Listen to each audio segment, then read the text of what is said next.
Assalamualaikum warahmatullahi wabarakatuh. Perkenalkan, nama saya Muhammad Rizky Agustian Indra, NIM 19090360024. Pada kesempatan kali ini, saya akan mencoba menjawab beberapa pertanyaan yang tersedia pada studi kasus yang berkaitan dengan sistem informasi manajemen dalam rangka melaksanakan tugas yang telah diberikan oleh dosen saya. Mungkin langsung saja. Terima kasih.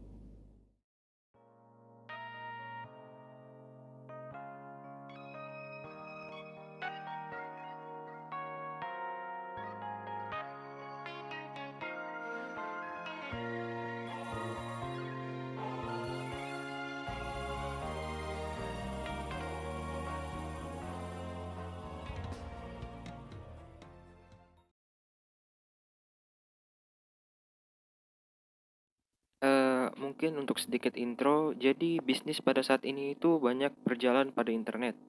Dan internet itu sendiri berjalan atau berada di pusat data.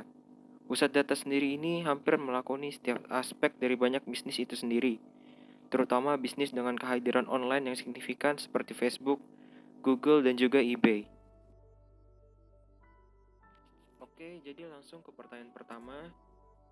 Pada case kali ini itu mengapa pakar pusat data Facebook berpendapat bahwa internet bukanlah sebuah awan atau internet is not a cloud. Jadi pakar pusat data Facebook ini mengatakan awan itu seolah-olah melayang di atas langit, tetapi itu bukanlah fisik yang nyata. Internet adalah bangunan yang melalui bermil-mil serat dan kabel di seluruh dunia. Gedung-gedung ini dapat berbicara satu sama lain dan berbagi data layaknya seorang manusia. Penyimpanannya juga diibaratkan sebagai bangunan-bangunan yang mana semuanya saling terhubung secara fisik.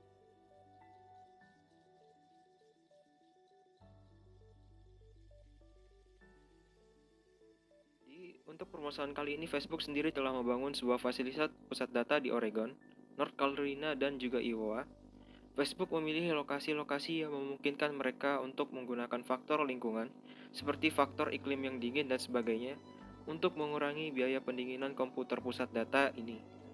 Facebook mendinginkan pusat datanya memanfaatkan udara sejuk yang ada di dataran tinggi Oregon sebagai contoh, yang kemudian disaring dan dicampur udara hangat untuk mengatur suhu dan udara dingin, yang kemudian mendinginkan bagian belakang server dan membuang suhu panas keluar dengan kipas besar.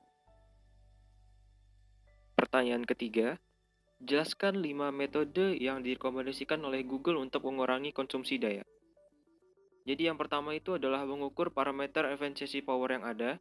Yang kedua adalah mengatur aliran udara. Yang ketiga adalah menyesuaikan termostat. Yang keempat, memanfaatkan pendingin alami. Dan yang kelima adalah mengoptimalkan distribusi power. Pertanyaan keempat, berdasarkan video Google, berapa banyak gas rumah kaca global di dunia ini adalah hasil dari perangkat sebuah komputer? Jadi ICT sektor termasuk HP, komputer, monitor, dan juga tower jaringan itu mewakili sekitar 2% dari emisi gas rumah kaca global. Dan dari 2% itu, porsi pusat data atau data center bertanggung jawab sekitar 15%. Dan untuk pertanyaan terakhir atau yang kelima, apa saja keuntungan menggunakan teknologi pendingin udara Triton Dell? Jadi yang pertama itu adalah meningkatkan kapasitas pendingin sistem thermal dan juga meningkatkan efisiensinya. Yang kedua juga adalah menutup celah antara sumber panas. Yang ketiga adalah jalur transportasi pendingin pelat batubara, memungkinkan kita untuk membawa air yang didinginkan dengan udara sekitar di luar langsung ke CPU dan juga server. Dan yang keempat adalah dapat mendeteksi kebocoran dalam server. Dan katup selenoid yang tertanam memberikan kemampuan untuk mematikan air padahal sedang ada yang bocor, sehingga memungkinkan untuk menutup air tanpa perlu mematikan atau mengganggu layanan sistem lainnya. Jadi itu aja beberapa pertanyaan pada studi kasus kali ini. Mungkin kurang lebihnya saya mohon maaf apabila ada yang kurang jelas. Saya ucapkan terima kasih. Wassalamualaikum warahmatullahi wabarakatuh.